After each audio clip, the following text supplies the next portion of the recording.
Et non, je ne ferai pas le début en italien. Bonjour à tous. Salut Vasco, ça va? Super, et toi? Je suis en pleine forme ce matin. Non, mais j'aime bien les lancements de vidéos.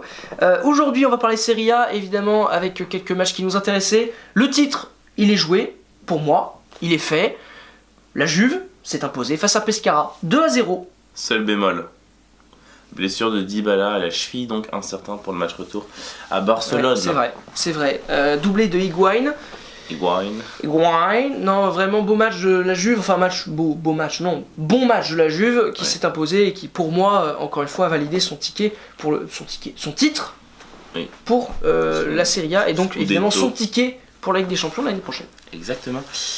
Donc il n'y a rien d'autre à dire. Voilà, ça, bon match. Évidemment la blessure de Dybala c'est un petit peu dommage pour la Juve parce que s'il est blessé longtemps, je sais pas s'il sera blessé très longtemps, mais on verra la suite des événements. Au moment où on tourne, on ne sait pas du tout où est-ce qu'il en est, Paulo Dybala. Ensuite, il y avait quoi? Son poursuivant, l'AS Roma face à l'Atalanta, un but partout. C'était pas forcément un score qui est bien pour eux, ils auraient aimé, ils auraient aimé gagner face à l'Atalanta. Surtout qu'il y a Naples qui doit être bien derrière. Oui, Naples, ils sont tout prêts. Surtout que Naples, eux, ils n'ont pas raté leur match, ils ont fait 3-0 face à l'Udinese. Emballé, c'est pesé. Moi, j'ai pas vu le match, mais il s'avère qu'ils ont gagné 3-0. Donc, il faut le souligner quand même parce que c'est une équipe, moi que j'aime beaucoup cette année, que j'ai bien aimé voir en Ligue des Champions, j'ai bien aimé voir en Serie A. Mais ils ont eu des débuts difficiles dans le sens où ils avaient perdu Milik qui avait eu une très longue blessure. Je crois qu'il s'était fait les ligaments, quelque chose comme ça, et du coup, ça a été un vrai coup dur parce qu'ils avaient réussi à remplacer Higuain par ce joueur. Alors, je dis pas qu'ils avaient fait un mauvais début de saison, non, pas du tout, mais c'est juste que quand tu perds un joueur de ce calibre, c'est toujours quelque chose qui est embêtant. Très embêtant. Et ils ont quand même réussi à le remplacer avec Dries Mertens qui fait une deuxième partie de saison assez remarquable.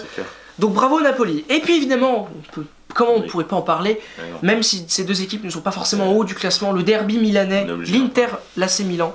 Quelle fin de match. De partout. Fin de match de dingue. 97e minute. Match de dingue, Goal Line Technology, enfin il y a tout eu dans ce match-là. Bravo, la Goal Line Technology, on peut voir que ça sert quand même. Mais ça fonctionne, c'est bien, c'est important. S'il n'y avait pas eu la Goal Line Technology, l'Inter aurait gagné. C'est quand même Zapata qui a marqué. Ouais, comme quoi tout arrive. On aurait pu voir Zaza marquer en Liga. Je sais pas s'il était titulaire, je sais même pas. Ouais, je sais pas trop. Mais bon, en tout cas. Il est colombien dans Zapata. Ça démontre les grosses difficultés de l'Inter cette année, qui encore une fois menait 2-0. Ils n'ont pas le droit de se faire remonter 2-2 face à l'AC Milan lors d'un derby, c'est pas possible. L'AC Milan, c'est plus ce que c'était. Et puis l'AC Milan, c'est comme si le PSG n'arrivait pas à battre Marseille à domicile.